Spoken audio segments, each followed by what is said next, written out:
de la carga radio, pero acá es como que metieron la basicidad, pero bueno, por lo que me dijiste vos, ahora me parece que me queda más claro. Sí, sí, pensalo así, o sea, todos estos son sólidos iónicos, ¿no? O sea, los hidróxidos de los metales alcalinos y alcalino-térreos. Se disuelven en agua y largan oxidrilos. Yo calculo que el hidróxido de litio en particular, y bueno, el de berilio también seguramente, deben tener ahí una contribución importante de enlace covalente en esa red y deben ser menos solubles y en realidad que sean, porque una vez que largaron los oxidrilos ya está, digamos, no es como otras bases, no sé, como el amoníaco, qué sé yo, o sea, eso, el oxidrilo es una base fuerte en agua, entonces en realidad la fuerza básica está dada por la capacidad de ceder oxidrilos, o sea, por la capacidad de disolverse en el fondo, ¿sí? De hecho, el hidróxido de litio es bastante menos soluble que el Bueno, hidróxido de sodio. ahí El va. hidróxido de litio más o menos tiene una solubilidad de, qué sé yo, 10 gramos, 13 gramos, no me acuerdo, yo me acuerdo que es bastante menos, mientras que con el hidróxido de sodio perfectamente preparas una solución al 50% peso en peso, o Bueno, ahí más va. concentrado todavía. O sea, el hidróxido de sodio es mucho más soluble, mucho más higroscópico que el hidróxido de litio. Y eso debe estar relacionado, sí, con las Seguro. entalpías de hidratación, toda la cuestión de la energía reticular de la estructura. O sea, hay muchos factores que actúan sobre eso. Pero sí, netamente hay una diferencia de solubilidad. Entonces, obviamente que la solubilidad, tal como dijo Nico, las soluciones de hidróxido de litio van, para una misma concentración, cuando es alta, va a ser menos básica que la que va a ser un hidróxido de sodio, porque hay más hidróxido disponible en el hidróxido de sodio que en el de litio. Bueno, Eva, Eso, genial. Ahí tenemos el dato experimental que avala lo que habíamos pensado. Así que perfecto, gracias Vicente. Bueno, eso, lo importante es eso, entonces, que entiendas que los hidróxidos son bases porque liberan oxidrilos. O sea, el oxidrilo es la base y el oxidrilo es una base fuerte en agua. Entonces, la basicidad de esos compuestos no está relacionada tanto con la reacción con el agua en sí, como uno podría decir, con el amoníaco, la fosfina, no sé, esas cosas, sino porque se disuelvan por la solubilidad. ¿no tiene que ver también con la mezcla de metales con agua, digamos, de la velocidad de reacción de cada una de la mezcla de los metales alcalinos con agua? De la ¿A qué superficie de te contacto. referís con la Porque, mezcla Cuidado de los porque vos ya estás metales? hablando de un hidróxido de litio y no un hidróxido de sodio, ¿eh? No estás hablando del metal propiamente dicho. O sea, vos ya estás hablando de un compuesto, ya está oxidado el metal. No sé si a eso te estabas refiriendo. Eso iba a preguntar, si no se estaba confundiendo capaz con la reactividad de los metales se con me está agua. cortando.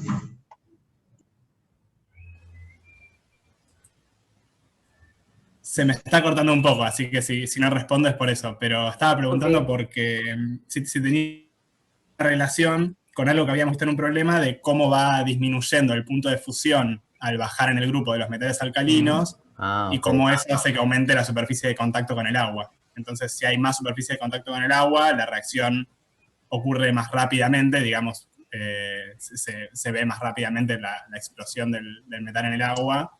O sea, vos estás Y pensando en, está bien, digamos, estás pensando medio en otra reacción en realidad, o sea, estás pensando Claro. en metal alcalino más agua, que claro, eso pero eso te no da, justifica, porque eso libera, digamos, los hidróxidos, pero no justifica la cantidad de hidróxidos que se liberan para ver si el medio es más básico o más ácido, claro, ¿no?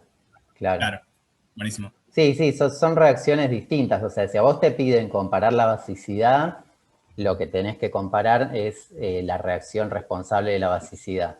En el caso Claro. de los hidróxidos, en realidad eso es la reacción de solubilidad, porque la basicidad viene después, digamos, una vez que se disolvieron, pero todos largan oxidrilos. Entonces, la diferencia en basicidad está dada por la solubilidad. Ahí lo que vos decís, digamos, está bien, pero no sería analizar la basicidad de pensar en ese proceso. Claro, O claro. sea, imagínate, Facu, que vos estás poniendo 200 gramos de litio y de sodio y de los demás elementos, ¿sí? En 100 mililitros de agua, digamos, ¿sí? el sodio en una de esas se disuelve completamente y obtenés al final una cosa de tipo un sirope o un almíbar, ¿sí?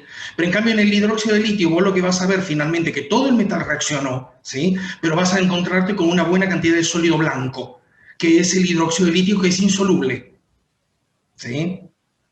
Claro. Es lo que más o menos te pasa, por ejemplo, cuando vos pones calcio en agua. Calcio en agua también te va a terminar, te dará el óxido de calcio, inmediatamente se hidrata y te da hidróxido de calcio. Pero el hidróxido de calcio es muy poco soluble en agua.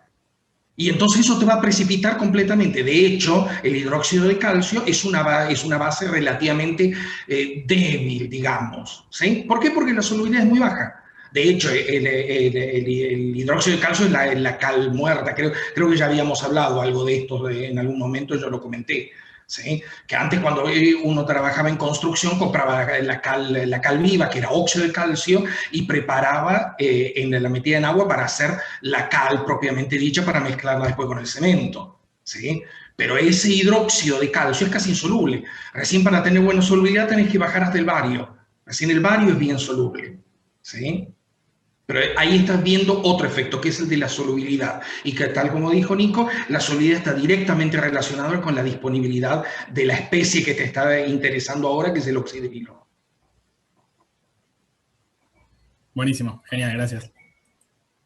Bueno, ¿estamos con esto? ¿Qué más?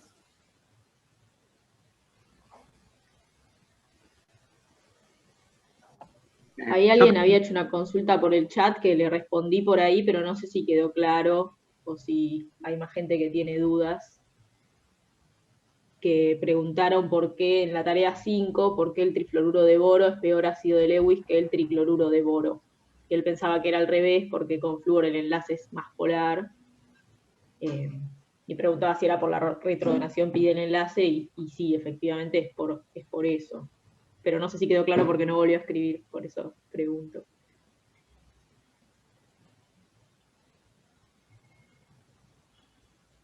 ¿Alguien más tiene dudas de las tareas ya que estamos? Porque... Yo tenía de una, que justo recién estaba haciendo las correcciones, y es de la tarea 4 de reactividad. Algo que me corrigió Agus, que había estado dudando bastante yo, era de cuándo usar los delta H de formación y cuándo usar las energías de enlace para formar los compuestos. Y digamos, no se me ocurre en qué contexto, por cómo estamos haciendo los ciclos nosotros, convendría usar, o digamos, hay que usar los delta H de formación, porque por lo que estamos haciendo siempre, que llevar a estado gaseoso, romper enlaces y después formar enlaces, siempre podría usar energía de enlace sin problema. Entonces tenía como esa consulta. ¿Cuándo? No, depende de lo que tengas que analizar. O sea, a ver, vos ciclos, para el proceso que sea que estés analizando, ponele que estás analizando la acidez de una serie de ácidos, ponele, por decir algo. Los HX de los halógenos, el ejemplo así de manual de siempre.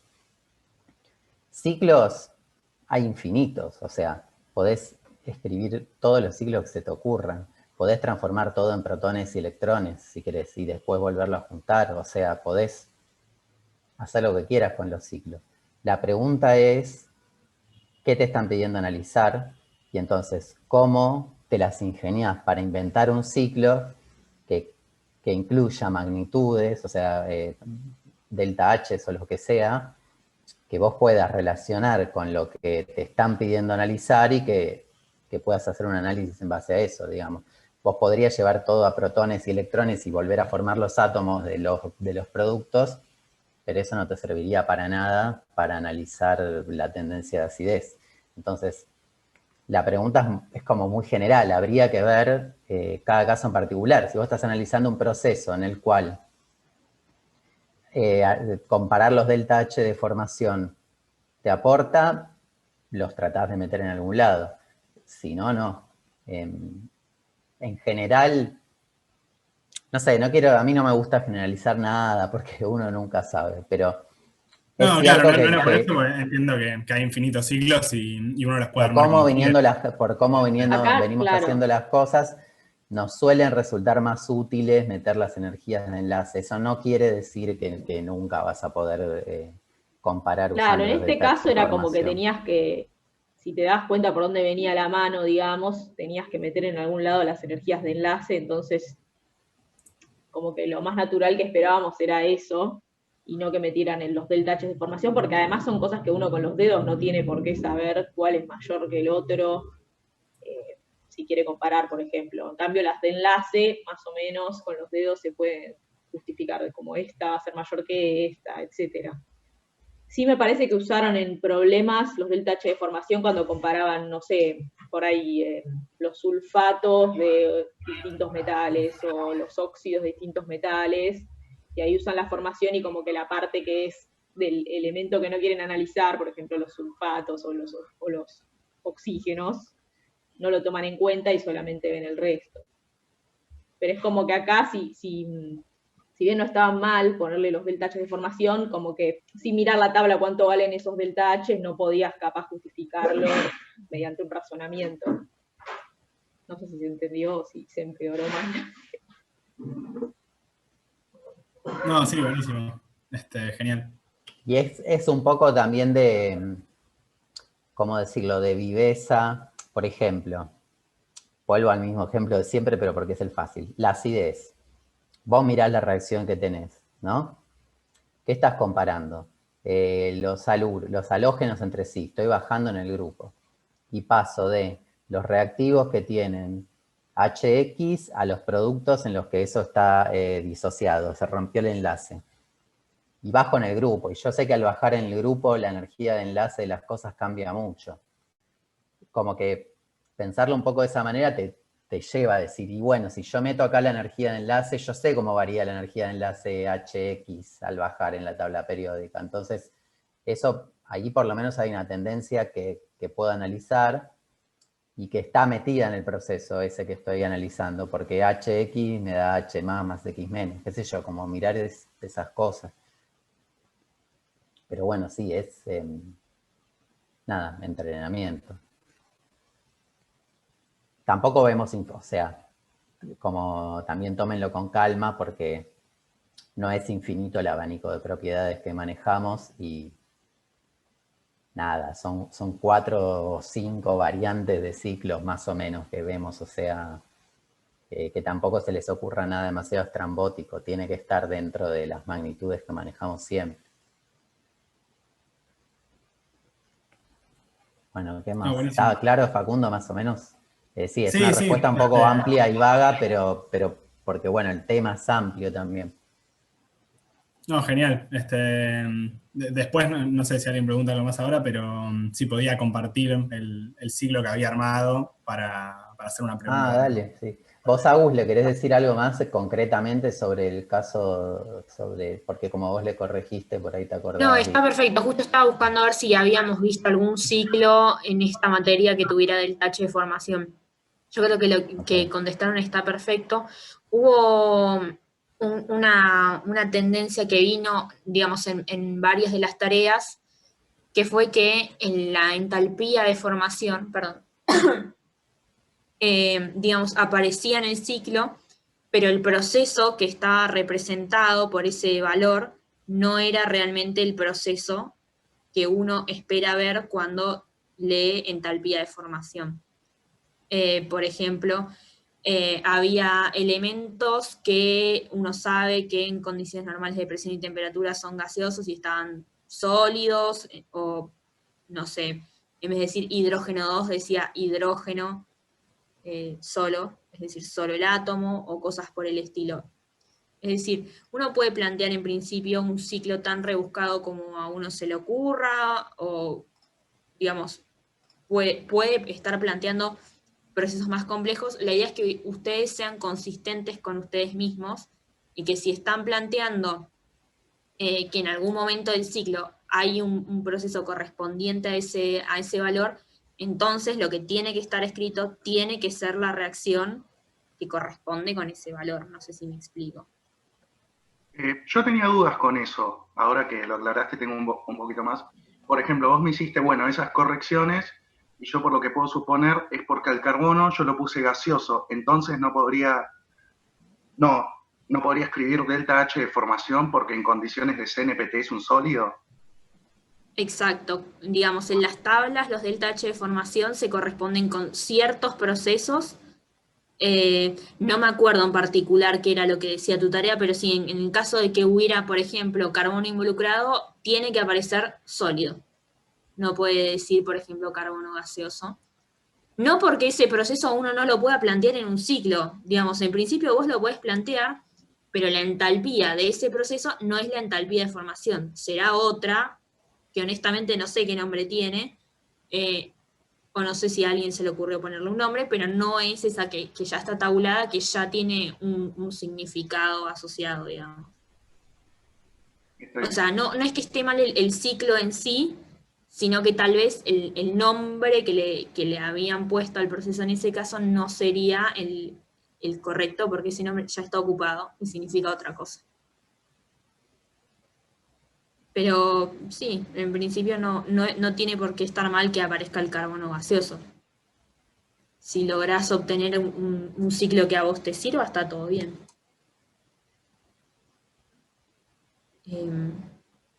Eso es todo lo ¿Cómo que tengo para comentar transformarían? Si respecto de tuvieran esto. que transformar, supónganse que, a ver, estoy inventando una pregunta sobre la marcha, a ver si me sale. Supónganse que tienen la reacción de formación del dióxido de carbono, ¿sí?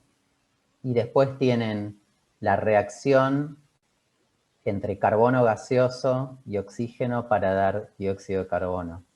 ¿Qué magnitud vincula esas dos? O sea, si quieren transformar una en la otra, ¿qué proceso hay en el medio? ¿Se entiende la pregunta? La reacción de formación... Sí, dale, Facundo. Lo preguntás para buscar pasar el carbono de gaseoso a sólido con un menos delta H de sublimación. Eso. Y ahí formar, y ahí hacer la formación en CNPT. Claro, o sea, la diferencia entre esas dos es un delta H de sublimación del carbono, ¿sí? Incluso pueden decir cuál va a ser más grande que cuál, porque el delta H de sublimación es positivo o negativo.